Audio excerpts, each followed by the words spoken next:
Well, we're back at Lab Talks, Heckle and Jekyll, Gerald and Scott. I like saying Heckle and Jekyll. Heckle and Jekyll's okay. Heckle and Jekyll's okay. By the way, just, because I'm not letting up on the whisperer thing. Yeah. So I just, this weekend, I watched 3 documentaries on, it was Brian Tracy. Who was it that I was talking to? And I couldn't remember the person. It was you. Brian Tracy, Zig Ziglar, and then some other guy. I can't remember his name. But guess what they call Brian Tracy to CEOs? The CEO whisperer. Did they really? Yes. Okay. So see? So maybe I need to be. You need to be. You were thinking like, what's that guy? The dog whisperer. What's that guy? What's the guy's name? Caesar. Cesar. The dog whisperer. No, there's a guy that's called the horse whisperer. Yeah. Well, that would be okay too. The guy's name's Monty. Yeah. He broke horses and he was pretty incredible. You're a horse guy, so that's a good deal. So everybody doing good tonight? Good. So tonight's topic is how to bounce back from setbacks. And if you've never had a setback, and let me just tell you, every time I get into this subject, setback, I want to say, I am going to say it because I've pulled it off before and I never get a good laugh. But one time I was speaking someplace and I was talking about setbacks, but instead of saying setbacks, I said wetback. And I thought it was a Hispanic, I'm Mexican. So, at home I'd get a good laugh, I didn't get a laugh. I didn't get a laugh at all. So today, Scott said that to me when we were talking about this, and I go, Scott, I tried it once and it bombed. But I said, I'm gonna try it tonight, and he says, don't, please. So anyway, so if you've never had a setback, hang around a while, one's coming. So, we're all in 3 stages in life. You're either in a crisis, or you've just come out of a crisis, or everything's looking great and you're heading right for a crisis. Yep. And so then that's just regular life. Now, if you're an entrepreneur, now you're climbing mountains where, constantly stuff's hitting you. But the reason why this topic is so important is there's a mental thing that we got to get through to get out. So I want to go through that. And it was interesting as we were building up for this, and I was watching these. I watched a bunch of documentaries from all these motivational speakers and different guys, and it's funny. They use different words, but they were all saying the same things that we're gonna talk about tonight. But I got to make an observation. Oh yes. Okay, so it's supposed to be on setbacks tonight, right? Yeah. How to overcome setbacks. And so I thought, I knew what the title was going to be. So I wore pink. Pink? No, and the reason for it is because it's like, sometimes you got to start with your whole mindset. So I started with something bright, colorful, and so what do? You got the Paisley thing. So we didn't know that we were doing this, but see, check this out. This is my dragon wear.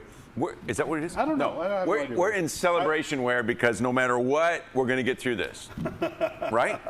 I was like, my choice of clothes was I'm wearing shorts, and here's a shirt I don't have to iron. Oh my God. And my wife just got back in town yesterday, so me and Brandon have been on our own for, yeah.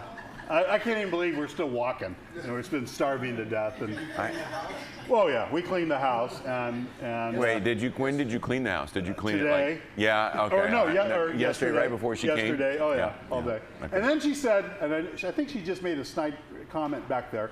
She said, you mean you wet mopped? I go, yeah, huh. So apparently that's not one of my gifts, thank God. So before we move forward tonight, I just want to talk about the accelerator. We have a group of people that are in it, but I'm just scheduling a second date. And so if you don't know what the accelerator is, it's an 8-week boot camp. We are waiving the $27.90 to come in. We're doing it to build community, so I'm going to put 100 people through. We limit it to 20 people around. It's 8 evenings. Each evening's 2 hours, and we go through. And the people this is good for anybody who's a startup. It's good for if you're a freelancer or a contractor type, or it's good if you're a CEO of a small business and you have flat revenue. It's the same formula for all. And where I got this formula, so those that, most of you know me, but I'm a serial entrepreneur. I'm in my 35th year building companies. Cana's my 6th one. But for the last 16 years, I've been doing turnarounds. So I've turned around about 50 companies. And so it's the same formula that when we're turning around a company and we're driving revenue, it's the same formula that we're teaching. It's all revenue driven. So the key is, when you go out of business, top 3 reasons: you plan to prepare for the wrong thing. Second thing is you have bad product market fit. So whatever you think the market wants, they don't. They reject it. And then you run out of cash. So those are the top 3 reasons. All of those things are totally preventable. They're all covered in the accelerator. So go online if you want to get in that. There's an application process that you go through. We don't take everybody, but I want to take everybody. And so there's some people that I've told, you know what, here's some homework, come back in a month or 2, and then let's give it another try. And so anyway, so enough on that. How to bounce back from setbacks. Mr. Scott, what in the world, what is your definition of a setback? So it's a tough one, because you asked me that this afternoon. It's like, what really is a definition of it? Because it'd be something really as minor as just a little bump in the road to, it could be something, a tragic event. Right. So it could be any of those things. Okay, so that's good, because it's really, it could be a little minor thing or it can be a big thing. But it really does that. Whatever it is, it knocks you back, and then it comes down to what is it that you want to do in order to overcome. I'm guessing if we're talking about it tonight, we're talking about something that you're having trouble getting past, right? Not talking about something that happened this week that you figured out in 10, right? But you're right. It depends. Jason, what's a setback to you in your experience? A setback is anything that you haven't planned or prepared for that's a negative, something negative you're experiencing. And why does it set you back? It sets you back because you don't have a good system to respond to it, and it either gets in the way of you doing life or business as usual. Okay, that's good. That's good. Jim, I know you've never had a setback in your years of being a serial entrepreneur. I have no idea what you're talking about. Yeah, you have no idea. Everything just turns to gold. but what is a setback to you? I'd say the same kind of thing. Circumstances change, and I would say perhaps you haven't prepared properly to address that unanticipated change. I don't know. That's good. To me, I put it out externally, though. That's good. Perry, what's the biggest setback you've ever had in your life?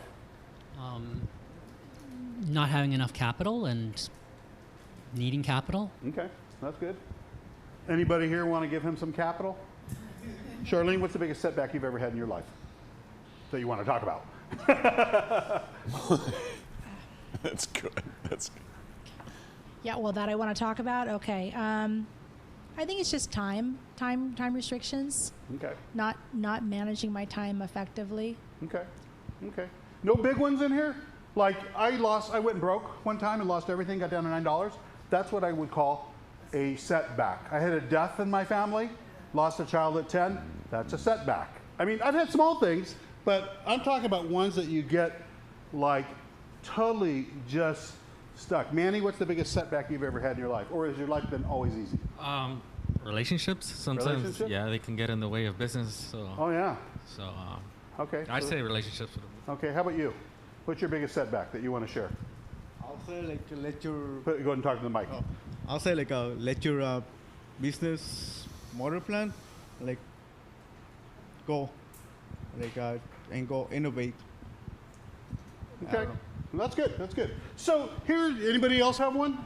Jolly, you've had a setback. You don't have anything you want to talk? Setback right now. Okay, I like that. That's honest. That's an honest thing. Okay, so anybody, you got one? You're in a setback right now? Right now, yes. Okay, I'm guessing that. Look it.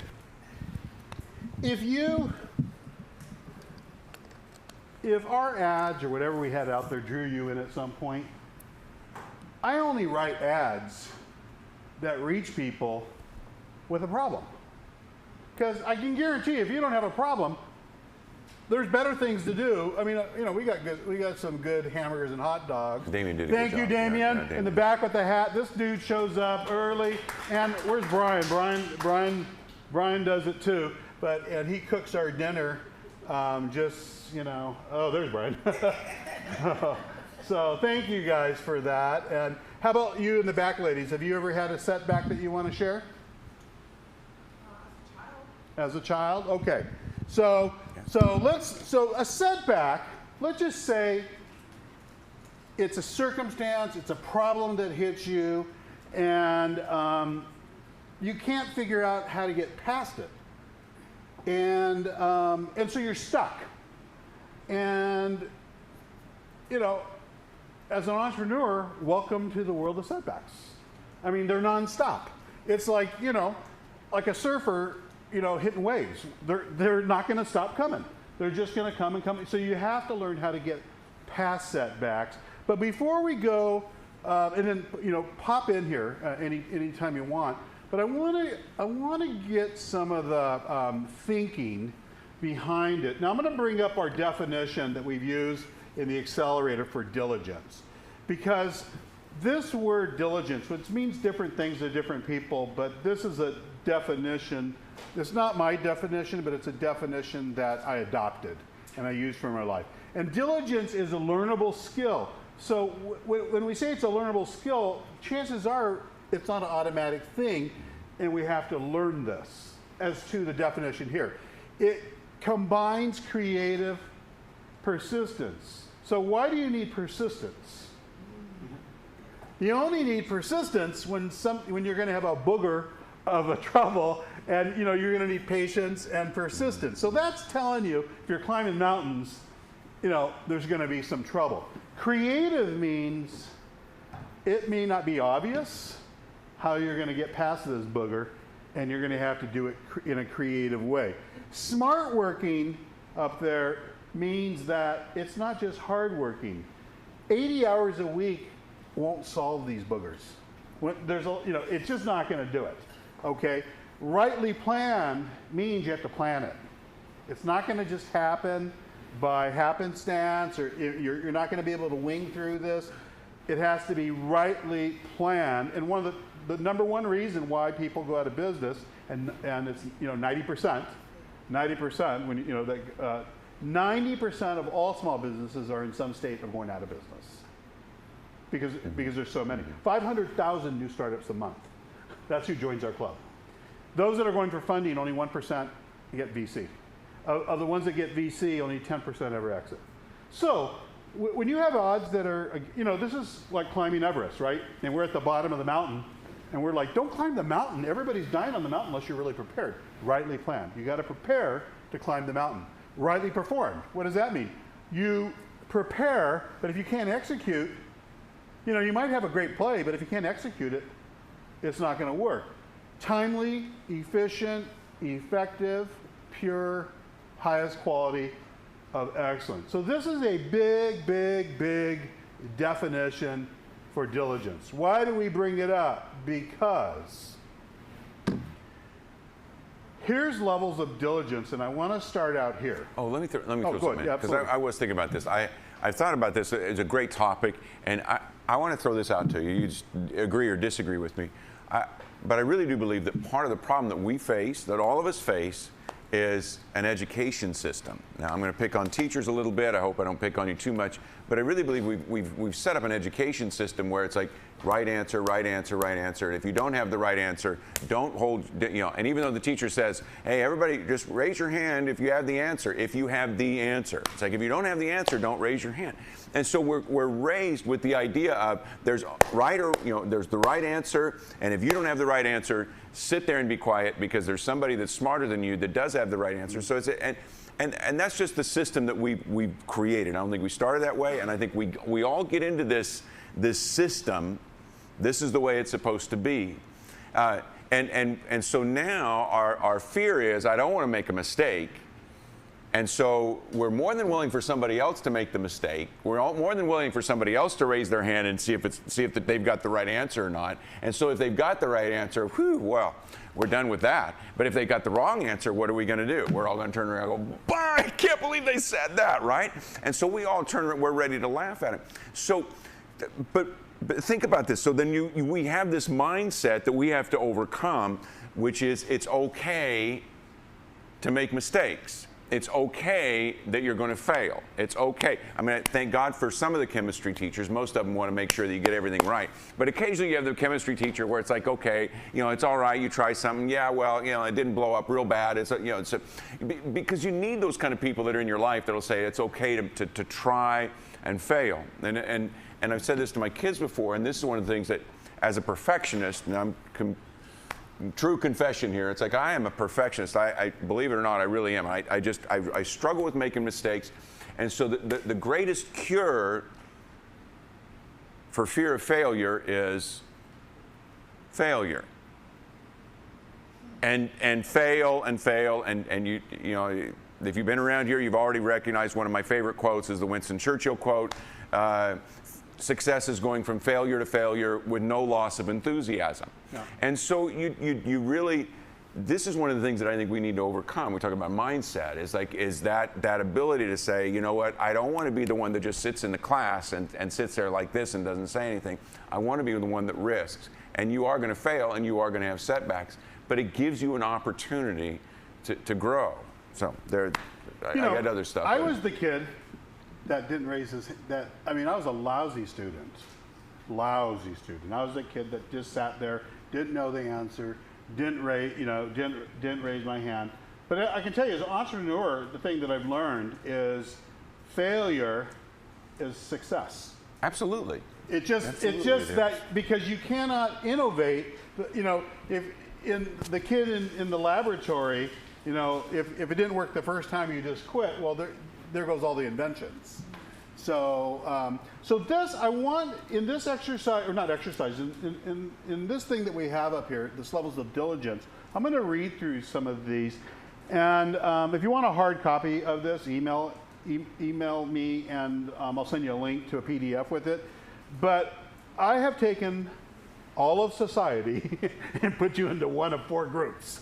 And you know, I don't think anybody's perfectly in one group, but you might recognize yourself in a few of these. And so, and I've spent, you know, this is in my, I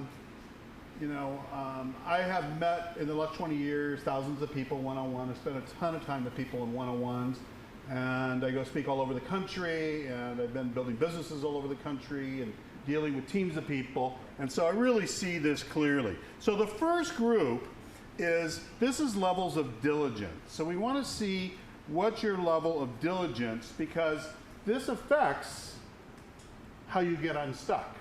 Okay? And this, on my cheat sheet, I kind of have them here, and then we're going to go into how we see ourselves, our personal identity.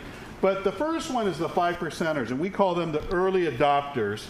And if they had a hashtag, it definitely would be best life, because they're about figuring out what the best life is for them and their families. Okay, and it's design success, meaning they don't let other people tell them what success looks like. They decide for themselves. One person might be a little fishing, cottage up in the mountains. Another person might be a bunch of land out in the Midwest. Somebody else might be, downtown. It's just different for everybody. But let me read this to you. The early adopters, this is 5% of society, have developed a high capacity. So that means their little container for knowledge is huge. They've created the capacity to learn. So it's a high capacity to leapfrog into design success. They're already the world's entrepreneurs, influencers, and change makers. And by the way, when you go compare, and this is not about income, but when you go compare it to income, they're in the top 1%. Okay, their characteristics: they value time and budget it into activities that will produce a return. So their time is so important.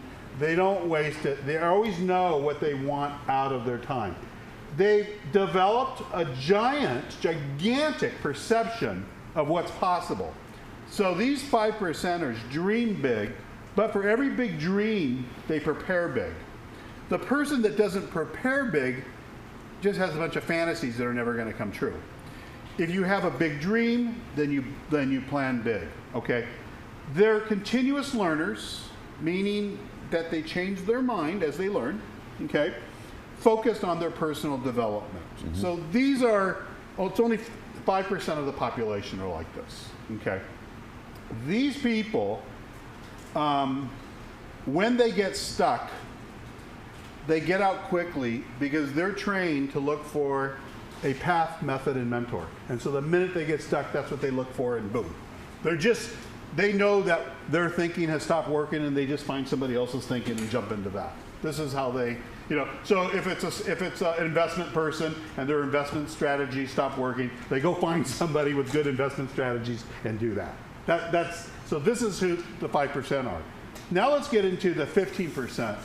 Any comments on the early adopters, the 5%? No, the only thing I would say is that if you don't see yourself this way, it's not like you're stuck. And it's like this is not. I'm going to pick on something. This is not Hinduism, and you're not stuck in that caste. It's like you can get out of that. So that's like just. Oh, no, this is Hinduism. Oh, it is? I switched. I converted last week. Oh, man. I knew you. I read this text. Look at my shirt. So anybody can be a 5%er. You just have to be willing to learn. Exactly. If you're not a 5%er, it's because you don't know how. You don't have the knowledge. You don't have the wisdom. How do you get it? You have to learn how. It's that simple. So if you want to learn how, you can have it. If you don't want to learn how, you don't get it. Okay, the erupters, 15%. The erupters are positive. They're hardworking. They're smart working. They're the world's doers. They get things done. My wife would say they GSD. Get something done. She says something different, but... No, she doesn't. I don't have you say it. You say it. She doesn't. Poor Leslie. This is true. Here's the characteristics. They have a high value for their family's well-being. This is like top priority for them. It's a good thing. They manage life well. That's a good thing. They sense a bigger purpose or dream erupting. They're like a volcano. I always say, if I meet one of these people, I immediately recognize, I go, oh, you're pregnant with a dream. But you've been pregnant for 14 years. Time to get rid of that baby. Let's get it out. It's C-section time, right? Can you imagine carrying a baby for 10 years? I mean, we don't know. The guys don't know. But the ladies could tell. I mean, I just think about my wife at 9 months, man. She looked like it was like the Exorcist, get this baby out. You're really gaining a lot of points tonight. I might be on the couch. Can I come stay at your house tonight? Okay, they manage life well. They sense a bigger purpose or dream erupting inside of them. They spend their life, watch this one, they spend their life making life better for their household at the expense of their personal dreams. Sound familiar to anybody? Yeah. Taking care of everybody else, you're last in line. They're searching for a way, it's always a path, method, mentor, to a better life and to finally go after their dreams. When you're an erupter, you're ready to go after your best life. Okay, you're ready. Okay. That's a good place to be. An erupter, I love the erupters because they're ready to learn to go be the 5%. Okay. But unfortunately, most people are in the 60%. The wannabes. Now, if you're in the wannabes, you don't have to stay here. You just have to be willing to learn. Okay, but you have to understand some of the characteristics that have kept you here so you can say, guess what? I'm going to stop this. And that's what I tell people sometimes. I think I've heard this from you, but you said, stop that. When somebody just keeps telling you what they do, and you're stop that. Just stop it. And it's just like, okay, so here it is. This is going to step on some toes. They live with regret. They've developed a small, just get by mentality. They confuse reckless fantasy with designed dreams. You know how they have big dreams, no plans. It's fantasy, never coming true. It's lotto, it's like lotto thinking, you know what I mean? Okay. They wing life unprepared for their future, so zero plan. They reject prosperity, success, and abundance. And worse, if they're faith people, they even hate it more. They want to be poor. It's just their thinking. They love being poor. And so it's kind of a poverty woe is a state of mind. It's not yeah. a mountain bank account. Yeah. It's a way of thinking. Yeah, so it's kind of a woe is me, and so you almost wear that with a badge of honor. They're always right? complaining about it, but yet, we always say, whatever you defend, you get to keep. So if you start defending poverty thinking, guess what? You get to keep it. They've neglected the God-planted dreams inside them. When I use the word neglect, I use it in the very strongest sense I could think of. I use it in the sense of if you had a parent neglecting their kids, like not taking care of their kids, not feeding them, like totally, like neglecting where they come take your kids away. I use it when you've neglected your dreams, the thing you were built to do, and you're still miserable. You know that you were meant to do something greater than what you're doing right now, and you're so frustrated because you don't know what it is. That's neglect. Because you could have, when I think about, I know a lot of the dreams in this room, you could have the cure for cancer, but you're neglecting it. You're the one that is chosen to do that, whatever, and you're neglecting it, okay? They do the minimum, very minimum to survive. Mm-hmm. They're complainers and criticizers. So when I hear the 60% talk, I always say, well, if you say so, because they're usually cursing themselves. I mean, they're just everything, we speak blessing or curse, and what they're speaking is curse. Yeah. Curse is bad, blessing is good. They're because people speak what's in their heart.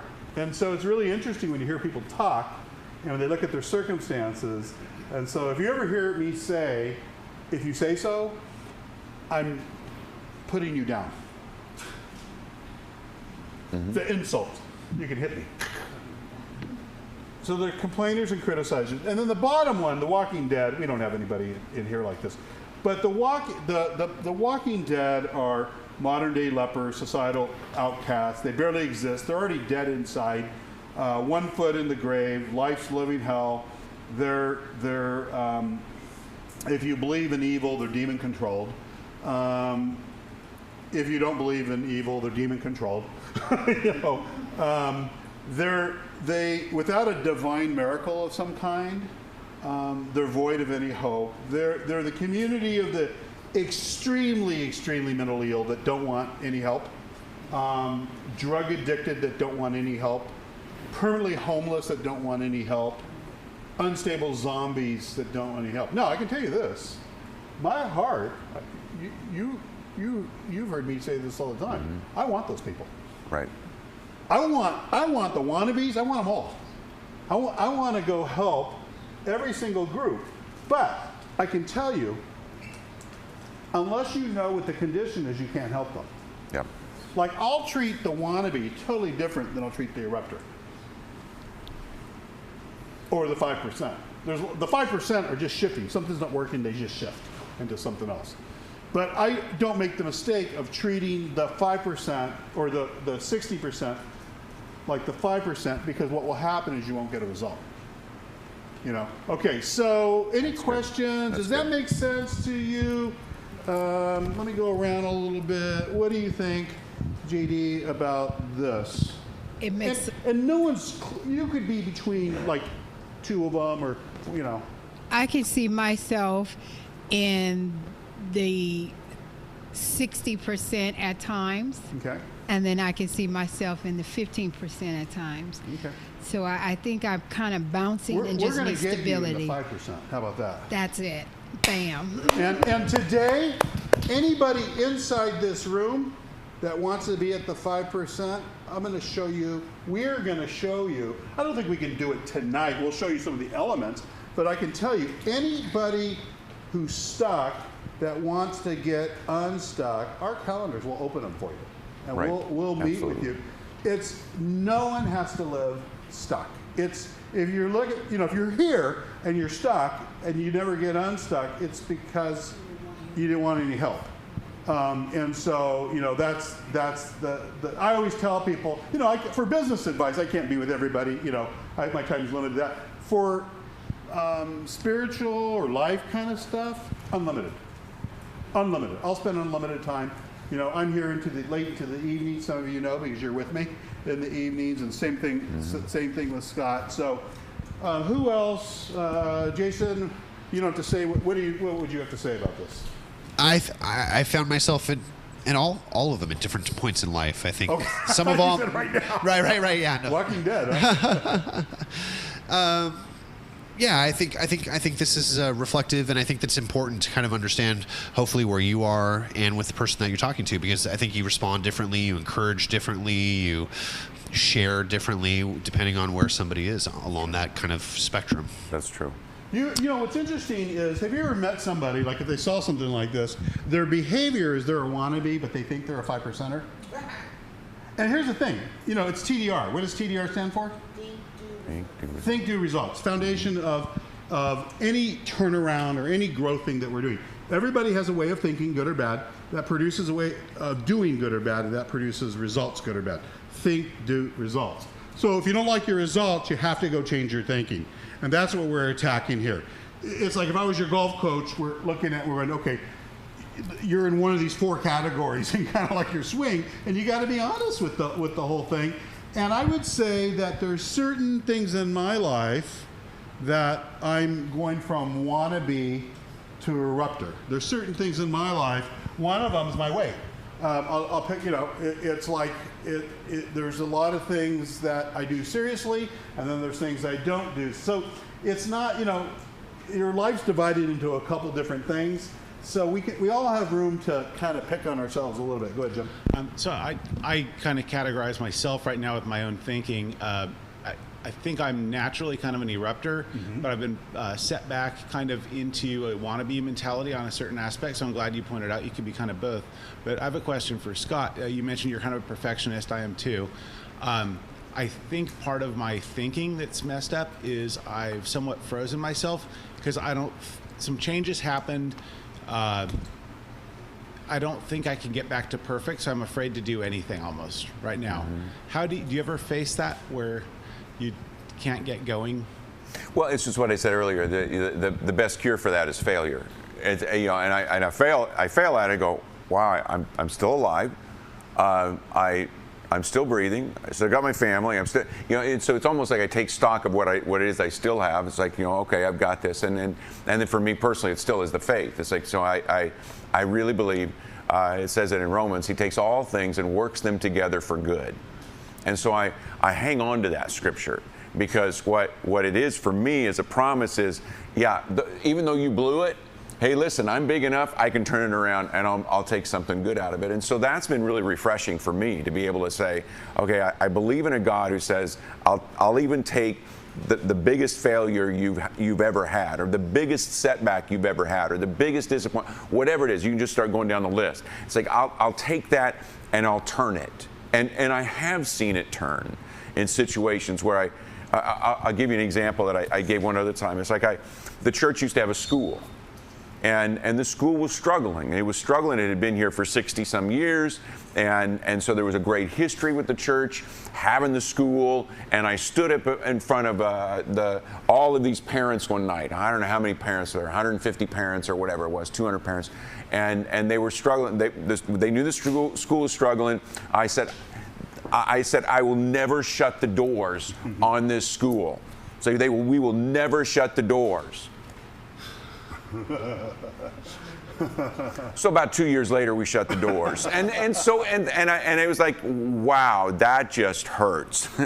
and yet, out of that, I recognized there's still something good that can come from it. And so that actually started me through a process of, okay, I'm still, what I just told you, still alive, still got my wife, still got my kids, we're still healthy, I'm still breathing, I still, you know what, God ain't done yet. So what's next? And so it helped me to recognize, I mean, because it was a huge, huge failure. It's like, and I carried the whole weight of it, 60-some years of having this school, and I'm the one that shut the doors. That was tough. And then we actually shut the doors on a preschool also. And so it was, I mean, we can go into a longer story, but, you know, preachers, we end up taking way too long to tell you one little thing. But that's what it comes down to. It's I like, thought you know you were what, working up for an offering. I could have. So that, for me, but anyway, that's really has been what is helpful to me. And now, did we then, yay, verily, we never failed again? It's like, no, we've actually had a series of failures, but now I begin to recognize the failures are get me to a point. I want to tell you this. One of my favorite books I read is the book called Creativity. Pixar. All you guys know Pixar? Okay, so Pixar. The guy that wrote the book is one of the Pixar, one of the founders. And so he's so good. It's such a good book about recognizing that there's going to be failures, and they turned him for good. Now, I don't know where he is as far as his faith goes. I think he has some kind of faith. But there really is, there was a faith that was involved in them recognizing that the failure is only going to lead us to the next big thing that we need to do. And so that's that mindset. Yeah. Now I'm going to give you, now I'll throw something else in too, because I wanted to throw this in. What you see is what you get. Oh, that's good. Explain that. What you see is what you get. If you are looking for, you know what, I know I'm going to get started, but I'm going to fail again. I just know I'm going to fail. You know what, my whole family, that's all we've done is just failure after failure. Or maybe even you've had successes, because let me go back. We had successes up to that point, and then this is actually just the wind out of our sails. So I could have said, well, that's it. I'm just going to have to hang on. I'm just going to hang on until Jesus shows up. You know, and so now I say that because now what am I looking for? I'm looking for failure. I'm looking, and I'm going to go towards that. What you see is what you get. So now you got it. For me, faith plays such a big part of it. But I would tell you, as one of the guys that I get to really enjoy watching, Elon Musk, he has a faith. It ain't in God, but he's got a faith. But it's like, so faith absolutely plays a part. Yeah, a huge part. Whether somebody believes in God or not, it doesn't matter. Whatever you focus on, you become. It's what you see is what you get. It's like you're going to focus on this is where I'm going and this is what I want to do. Go ahead. Hang on. I inadvertently dodged the question and realized it, but I wanted to add, I think that's really insightful. And I would add that like attracts like. That wannabes tend to hang out with wannabes. Totally. And so it's really hard to move from it because then you get the social contract where that's the expectation. And I think for me, because I tend to be kind of hard on myself, and so I would have put myself towards the lower end of the spectrum. But as you walked through them, just realizing that there were times where even when I was the 5% or was walking through those things, but I was surrounded by 60%ers, it was almost impossible to move from that place or to do anything. You can't. You have to eliminate those people from your life, or just help those people. But you can't take. I mean, that's one thing we'll talk about as we move forward. You know, there's players and spectators, and I always have both in my life, but I only take advice from players. I don't take any advice from spectators. I give advice to spectators. I give advice to the 60% because I don't want them to be. Now, when there. you're pointing the 60%, you're not like. No, I was passing. I think, wait a minute, I'm moving out. I'm going to move to a different place here. So you know, but it's really true that the people, the wannabes, they'll spend all their time telling you all the reasons why it won't work. Yeah. And that's where I go, well, if you say so. If you say so. Hey, and I've been there too. I've done it. I've done the same thing. I've done it.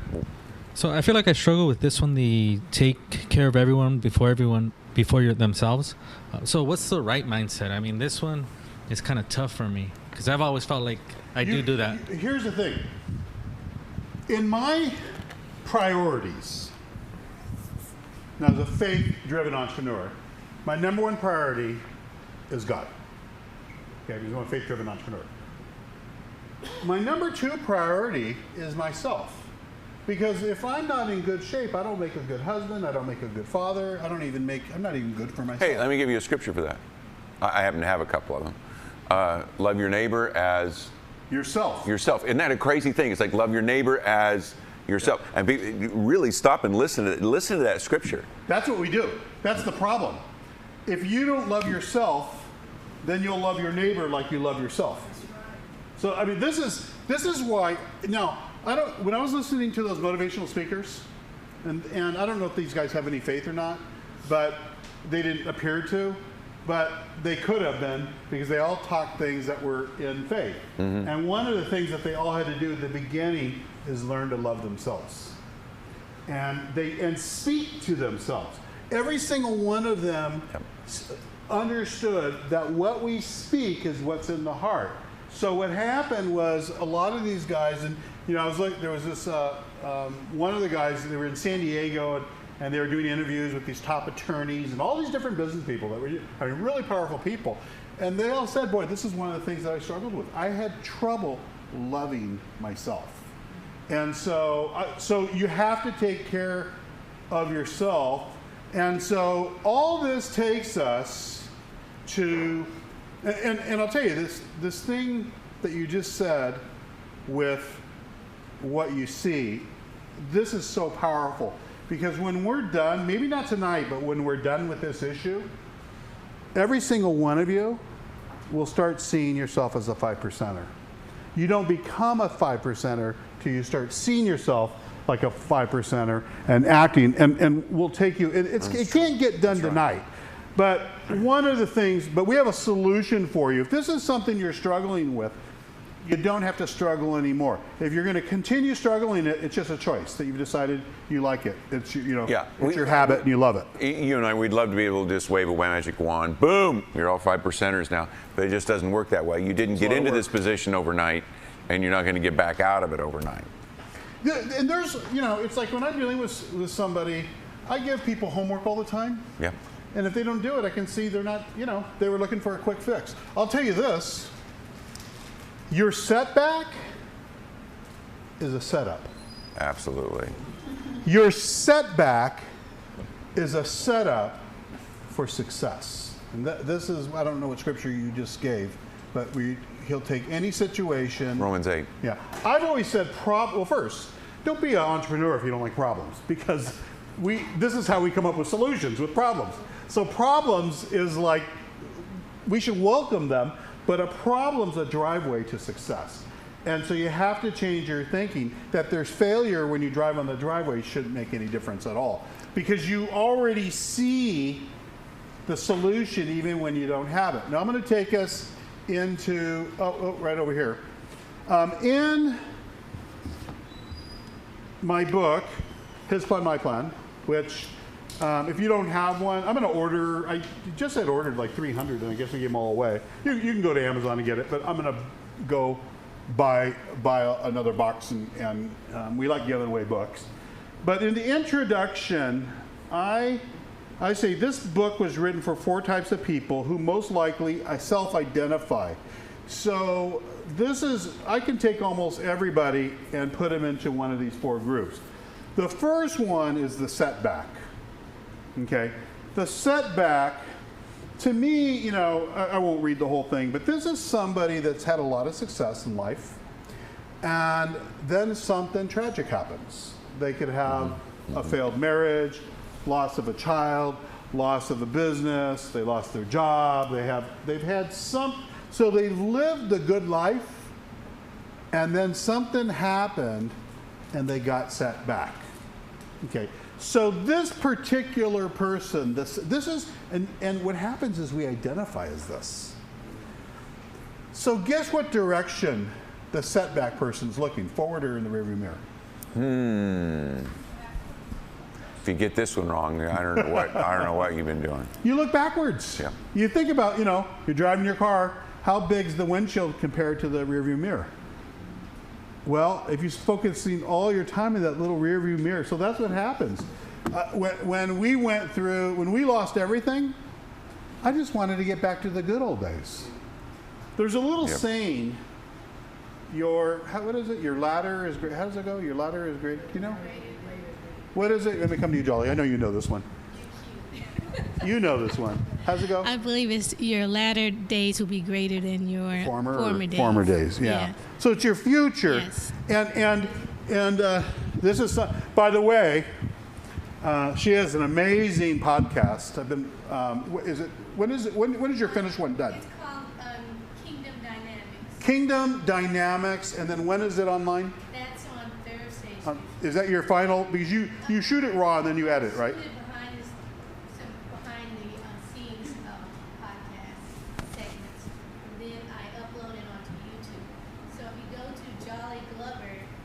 Let me give you this. You better have the mic. No one online can hear you. Yeah. Just don't switch right now in the middle of the show. Okay. Yeah. The title of my podcast is Kingdom Dynamics. So if you go to YouTube and type in Jolly Glover, that will let you be able to see all the various podcasts that I've produced. What's the name of your book?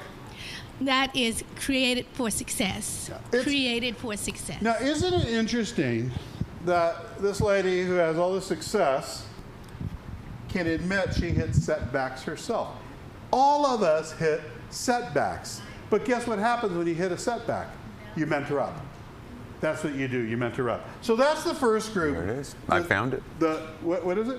You found it? You got it up there? On YouTube. So it is, and it's funny because you shoot in green screen, but then you put the virtual set. It's really cool watching both. So okay, so the setback. So there's a lot of setback people out there.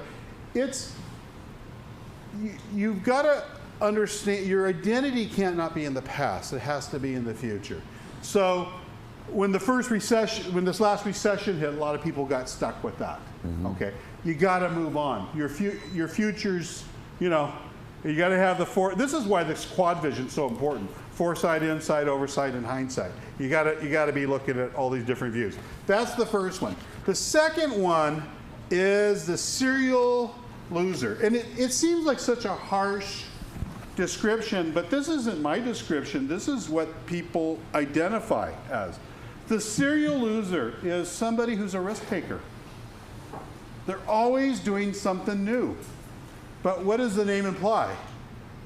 They never win. So if that's you, so there's different pain with each one of these. The serial loser goes, they risk and they go do it, but what happens is... I couldn't find loser in your music.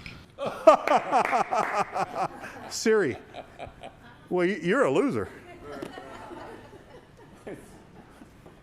I'm looking, it's like, what just wrong? I know. It's like, I'm hearing those voices again. Serial loser. So the pain of the serial loser is, think about it. Nothing works. If you're, we're not speaking about you at this second, but if you know somebody who has tried all kinds of things and nothing works out, how big is their self-esteem? Low. Yeah. Very low. Because no matter what gifts they have inside them, after a while, if you've tried, if you're on your 14th marriage, you're probably not having hope on your 15th. The problem is you're taking you into each one. But anyway. Yeah, that's true. That's true. And that is true with the serial loser. Because they don't realize they have to change something to change the result. Think the results, okay? The third one, Scott, is the realist. Let me read this one. The realist looks smart. The realist, you never risked. You played it safe. You never chased a dream. You never chased anything. You let everything get away. That special person, the career, the business, the idea you could have had, you allowed your circumstances to determine your future. You were, after all, just being realistic. You never had the courage to attempt anything great in your life. You played it safe. Your pain is different. The pain of not attempting to be the person you thought you might be. So this person that's the realist could be sitting pretty. They just played it safe, and they're waiting for like the perfect circumstances. Never happens. So we're not picking on any one of these. It's just that in all 4 of these groups, it's probably a mixture, and the pain's real for each one. Well, I thought about what Jason was talking about. It's like, it's tough to be a 5% or even a 15% if you're surrounded by realists. Totally. Because everybody's always, they're more than willing to tell you and poke holes in whatever your dream is. And it's because they've never tried anything either. That's why he says, like, I don't get advice from spectators. It's that same kind of thing. It's that, and I hate to pick on realists, because I think at some time I've been a realist too.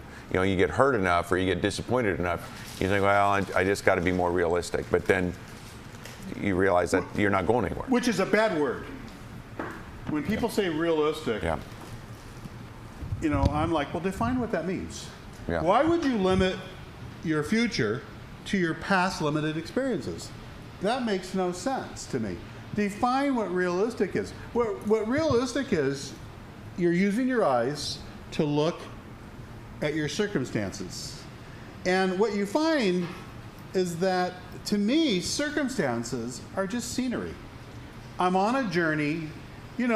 What's that scripture? You know this, Scott. Yea, though I walk through the valley of the shadow of death. You've heard people say that. Well, let me tell you something. Shadows don't bite. I was just going to add in that oftentimes those are the people that are closest to you as well, right? They know your history, they know who, or they think they know who you are, and so they're gonna let you know why it's probably not a good idea to do that. Totally. Yep, I mean, if they've observed you try the mountain, well, the realist doesn't, just won't take the risk. Okay, and then here's the last group. The last group is the successful. You imagine you've taken the calculated risk. Let's just talk about a business person. And you have the money, you have the house, you have all the trappings of the successful, but you have no fulfillment. There's a lot of these people. Yeah. Marriage doesn't work, kids are off the deep end, just all these different things. Whatever you called success just isn't enough. And so there's a lot of people that, or even if everything's going perfect, they're still not satisfied. Because they don't feel like there's something more that's inside of them. These are people that are really looking for purpose. They know they were meant, even though they're very successful, whatever they do, they know they were meant to do something even greater. Okay. So Gerald, would you throw in the people then, because to me as I'm listening to it, it's like, I've been successful, but I've only been this successful, and to get up to that level you're talking about, I got to overcome some fear that I don't want to overcome, so I'm going to stay at this level because even though it's not fulfilling, it's like that right? Wouldn't it be? I mean, to me, it's like it could be that. It could be. What I find is that, like, when I was thinking of this group, if I read it, it says you've taken calculated risk and managed life well. You have sacrificed much to achieve your goals. You are successful, yet you feel empty. Mm-hmm. You had a great plan.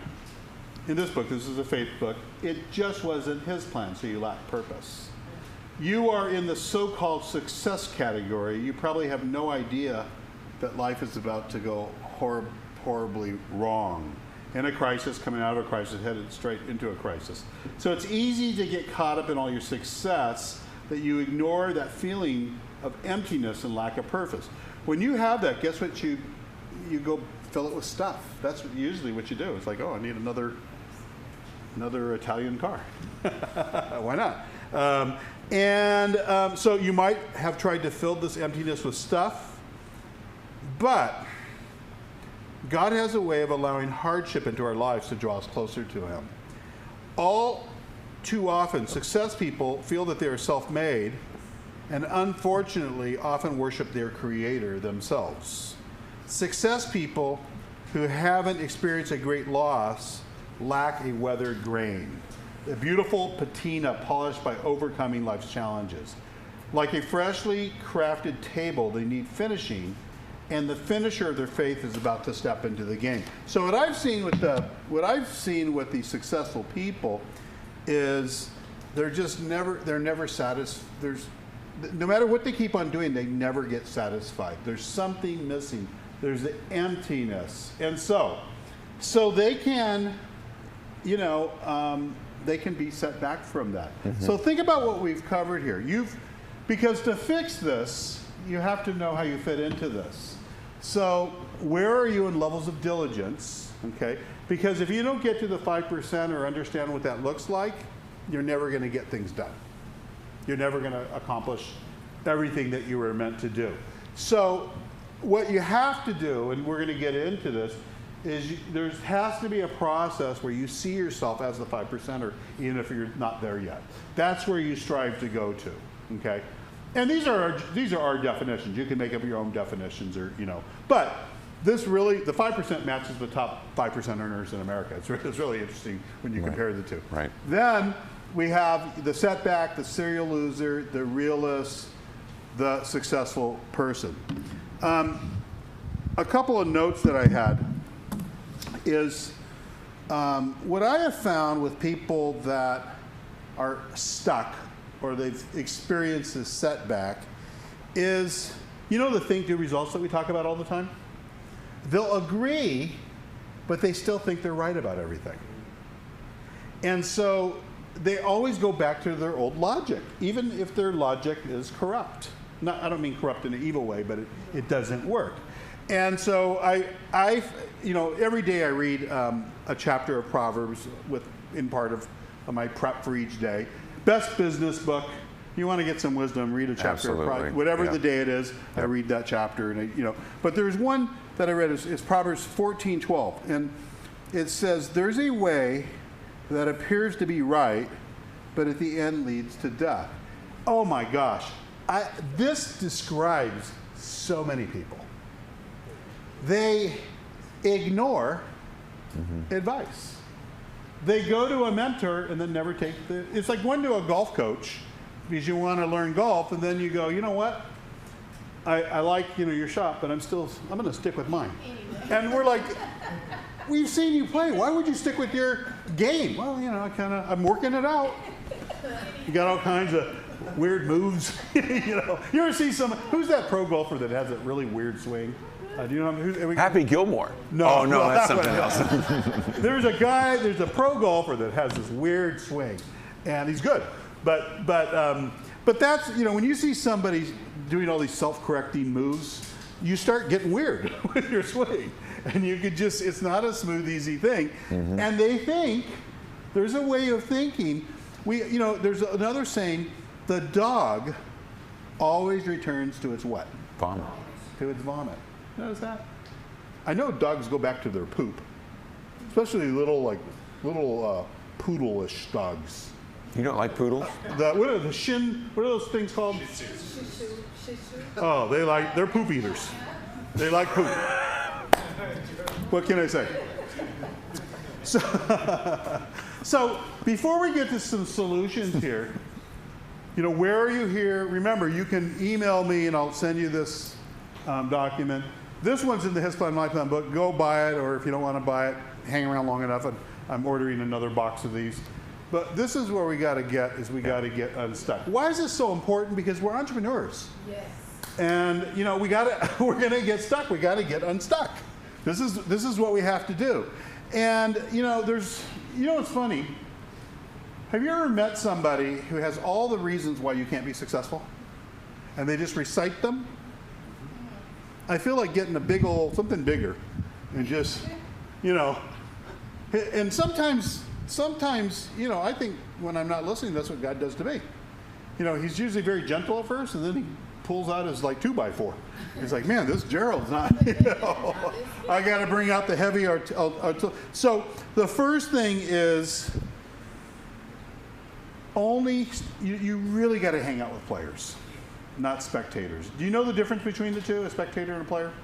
Only a player can score goals. So there's a lot of people that talk like they're players, but vet them. They're not. You vet them. If they don't have the proof of it, someplace, when I think about entrepreneurs, you hear me saying this all the time. I always vet people. I go and I check them out. And everybody has a digital trail. And so, if somebody's done a bunch of things, you can type their name and they're going to show up, good and bad, failures and successes. If you Google my name, you'll find, if you dig hard enough, you'll find me on the cover of the Business Journal, defrock CEO in one, another one I tanked the company. I mean, you'll see the Inc. 500, you'll see the good things, but you'll see also the crap that's out there.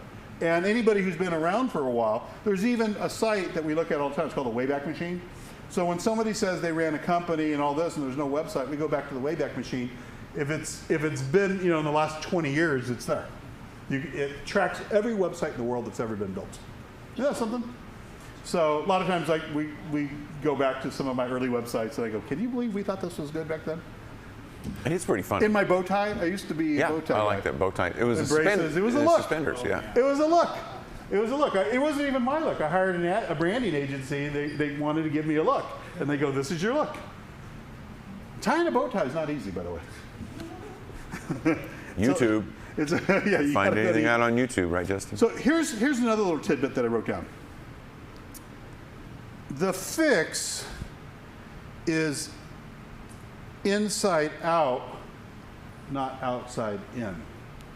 Okay, what I mean by that, the change has to happen on the inside first to affect your outside. This is really important. So what's the inside? What's between our ears?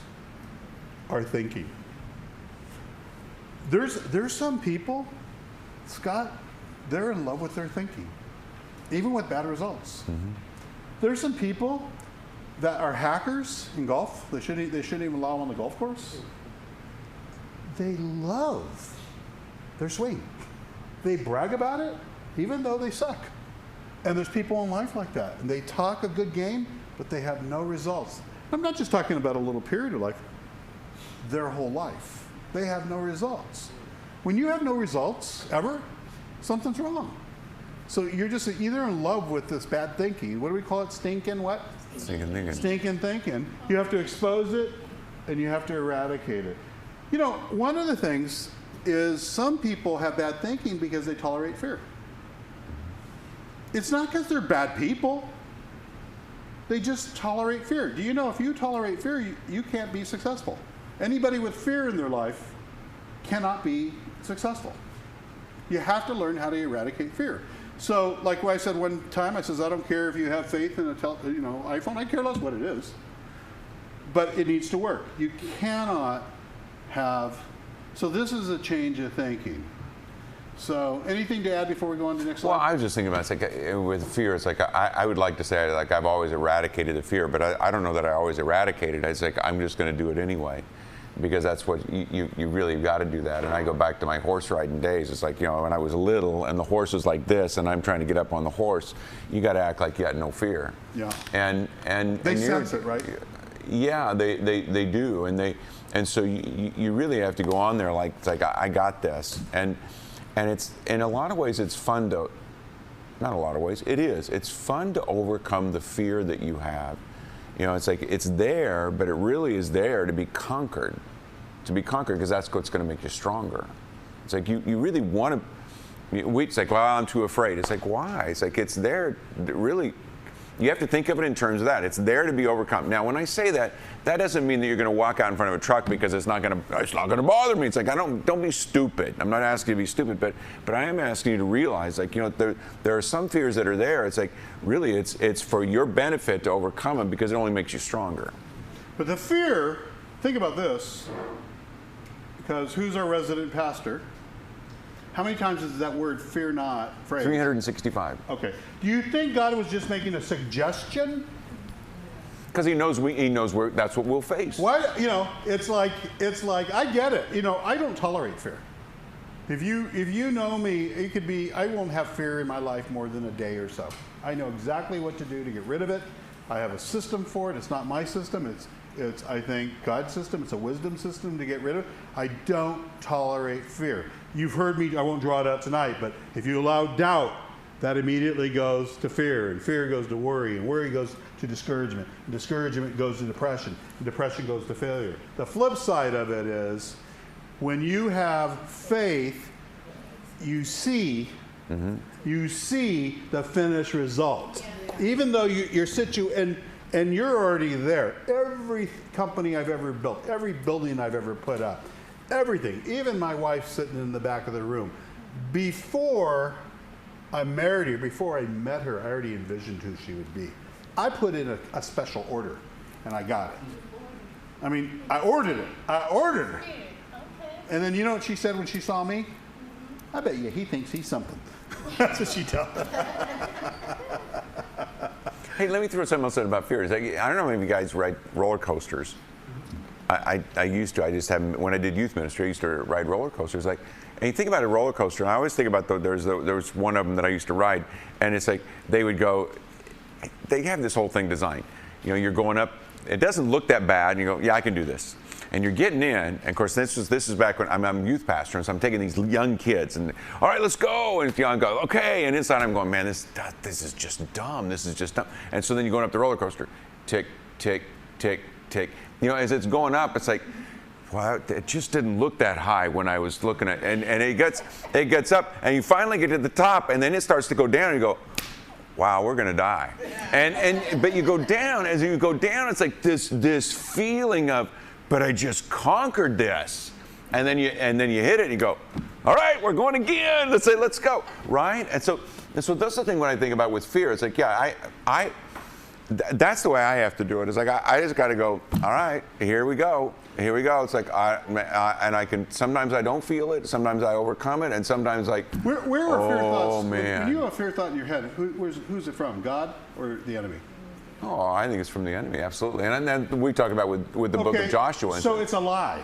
Yeah. It's a lie. Well, I'm sure hoping it's a lie when we're going down that roller coaster. I'm so good. On a roller coaster, we better stay on this thing. On a roller coaster, have fear. I don't care. Right?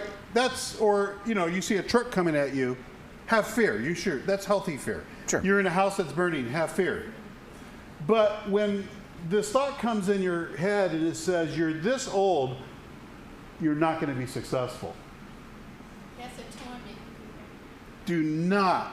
You cannot tolerate that kind. You've been working on this idea for X number of days. It's never going to happen. I won't say it, but that's BS. That's what that is. You can't. Any thought. I have to look it up. I don't think of those words. You know what that word means? Tell Scott what BS means. Oh, he's heard me. I'm the irreverent pastor. but I'm telling you, it's like you can't tolerate. So here's what we do. We only got a couple minutes left. Okay. I'm going to take you through this slide. I do not expect you to get it today. We don't have enough time. But if you want to work through this, we're getting ready. His plan, my plan is a purpose class that we have. And I decided this week, I cleared it with co-founder over here. Didn't tell co-founder back there, but sorry. But we usually charge, it's in the thousands for this, and I go, you know what? I'm waiving it. I'm going to put 100 people through this, and so if this is something you're struggling with, I'm going to have a date on the calendar pretty soon. I guarantee you. And the reason I'm doing it is you can't be successful on the entrepreneur side if you fail on this other side. You can't. Every single one of you have to know your purpose. Mm-hmm. If you want to build a purpose-driven company, you have to know your purpose. And you have to be able, if you want God's help, you have to know how that works. Okay? You have your way of doing it, execute it. When you're done with that, then, that's what I did. The last thing in the world, I don't know why, but I didn't want God's help with anything. Well, that's a dumb move as an entrepreneur. And then, one day I learned if God's offering help, and you're stuck, would you take it? And then I finally, I passed my prayer, and I go, well, of course. If I'm hungry and God says, here's a sandwich, am I going to say, well, no, I don't want a sandwich from you. I want to get my own sandwich. Yeah. So, yeah. And even, so here's the steps. The first thing, and I just want to give you a process like everything else, but then we'll take you into this. You got to identify the problem in your life that's stopping you right now, the thing that's kept you set back. So if we got together, I'd get this out of you in a couple seconds. The thing that's stopping you right now. Okay, you have to understand what it is. And you have to admit. Yeah, I mean, this part. You can say, hey, Scott, this is where the problem is. But if I'm not willing to admit it, no change is going to happen. Oh, let me cut to the chase. I'll tell you what the problem is. The problem is you don't know how. If you knew how, you wouldn't be stuck. So, Mr. Preacher, my people perish for lack of knowledge. Hosea 4:6. I know some scripture. Look at you. Boom. Boom. You know why? Because if you don't know how, like what's the difference between a guy running a $1 million company and somebody running a $40 million company doing the very same thing? One person knows how and the other one doesn't. If the one that makes the lower number do how, they do the higher number. What's the difference between a scratch golfer and a hacker? The scratch golfer knows how. The only thing separating you from hitting whatever it is you want to do is you don't know how. Now, what's tough for us is there's this little saying, the thing that gets you there never keeps you there. So if you're a setback, this is one of the things I can't stand about being an entrepreneur, is that I'm always having to learn new stuff. I get tired of learning new stuff. I'm always learning new digital strategies, because you have to. You have to have an updated playbook. The thing that maybe made you very successful before doesn't work today. There's always a change of technology, and there's always a shift of buyer journey. And so the landscape's always changing, and you have to shift with it. So if you are Sears in an Amazon world, guess what? You're going out of business. That's what's going on. And this is what goes on with thinking. So you got to identify what's the problem that you're trying to solve. Let me just give you a problem. I'm not making enough money. That's a good problem, right? If you're an entrepreneur, you're going to hit that someplace. Okay. So if you're open, the Bible is 6,000 plus promises or truths. Okay? Well, where are they? So the very first thing I would say, if you want God's help, find the promises. I like showing people, last week I think all the people I met, I'm meeting with entrepreneurs who all are already wealthy, want to become more wealthy, or not wealthy and want to have wealth. It's a mixture. So I pull out Deuteronomy 8:18. And it says, God gives you the ability to create wealth. Okay, I get that. So if God gives me the ability, guess who I'm going for that? Okay, well, what if he doesn't tell me? Oh, well, then I'm going to pull out James 1:5. Well, what does James 1:5 say? James 1:5 says, I can go to God for wisdom. That's where I get the know-how, without finding fault. So that means I don't even have to be perfect. I could be totally screwed up. Of course, because the only way you can be unscrewed up is to get the wisdom to be unscrewed up. Yeah. So of course you're going to get that. But you can't. Here's one thing. Fear tolerated is faith contaminated. So if you allow doubt in your life, James 1:5, you keep on reading that, it says the person that doubts can expect nothing from. So you got to have a way of getting rid of fear.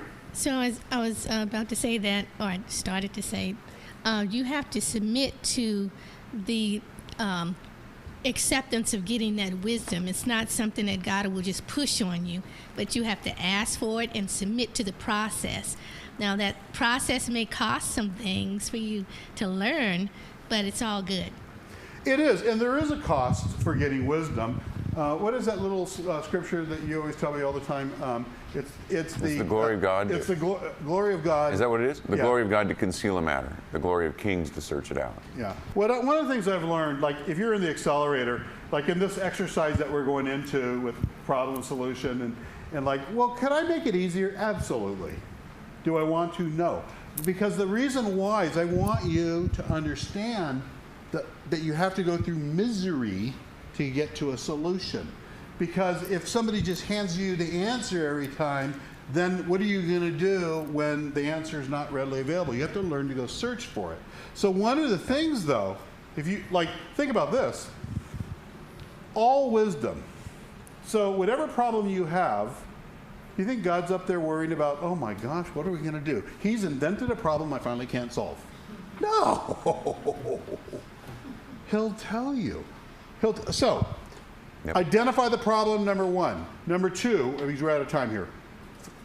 find the promise or the truth, okay, in the 6,000 promises. Find it. Don't be like a lawyer. Don't get case law for the wrong problem.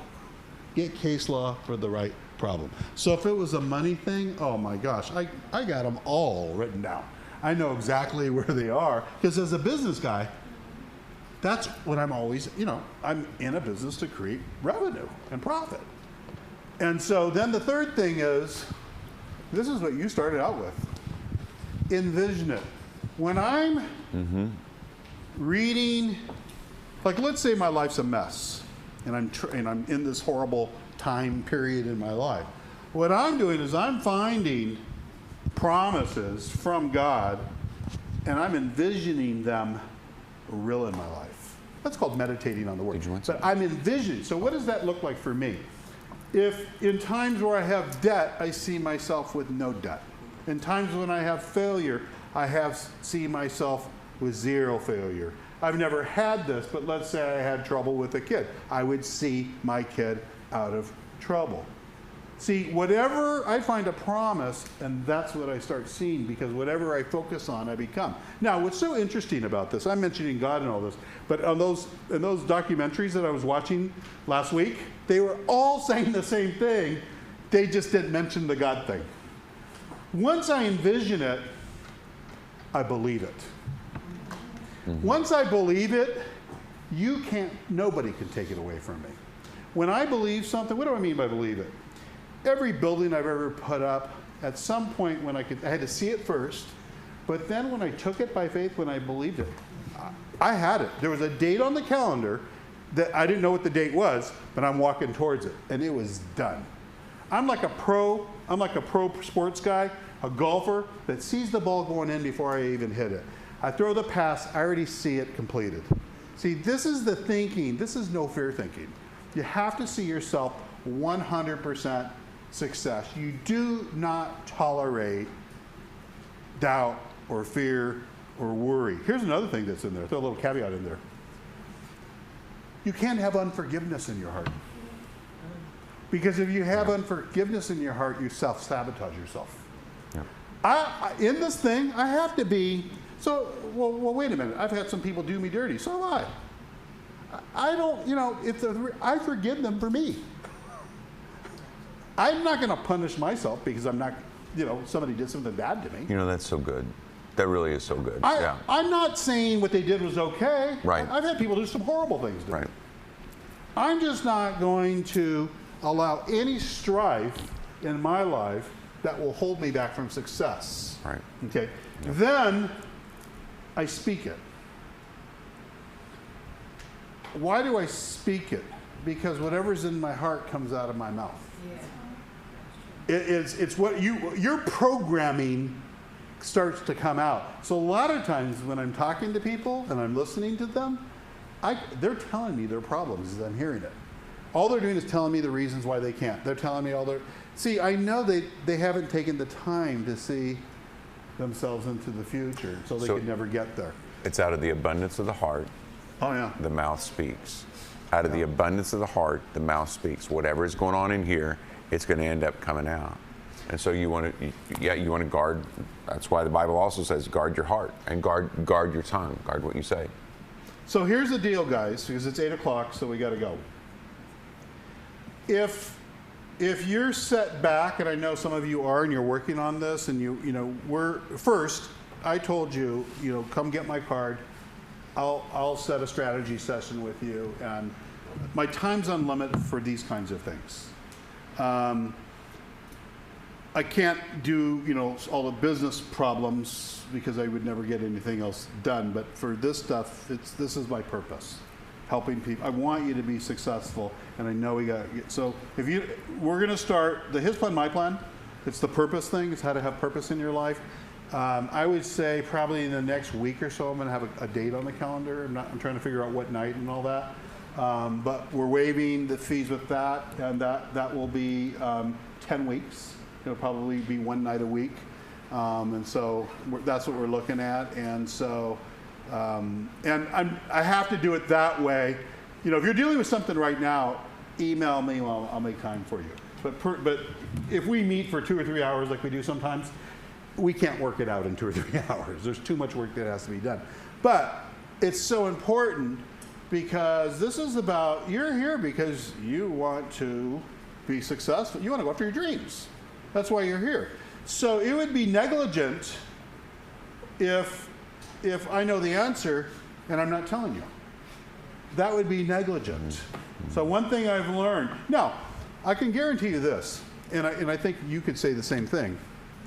There's nothing that we're talking about that we haven't seen operate in our life over and over. I don't talk about anything that I don't know, that I haven't experienced and done.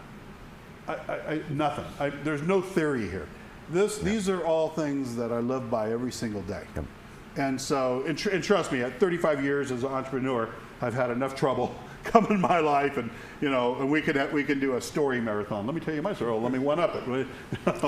So that's it, guys. Did you learn something tonight? Yeah. All right. So if you're struggling with that, get my card and we'll schedule something. Thanks you guys for hanging out. There's more drinks and food. There's probably some hot dogs. You got any final words? Well, the only thing I would add is, and you've heard this before, you could, if you just say, well, I don't know whether this envisioning works. See, have you ever noticed when you're getting ready to buy something, whatever it is that you want to buy? I mean, it's the old saying, but it's really true. It's like, well, the refrigerator went out, or you think it's going to go out, and suddenly you find refrigerator commercials everywhere, or and it's not that suddenly. Well, although I think now you can say refrigerator and you'll probably get it on your Instagram or whatever. But let's just say you start noticing it because you're thinking you need to get one. I want to buy a Tesla. Well, up to this point, I'm thinking there's no Teslas on the road. Well, I start saying Tesla, and what do? I find Teslas everywhere. It's what you're envisioning, what you want, or what you begin to think about is what your body and your mind is going to go towards.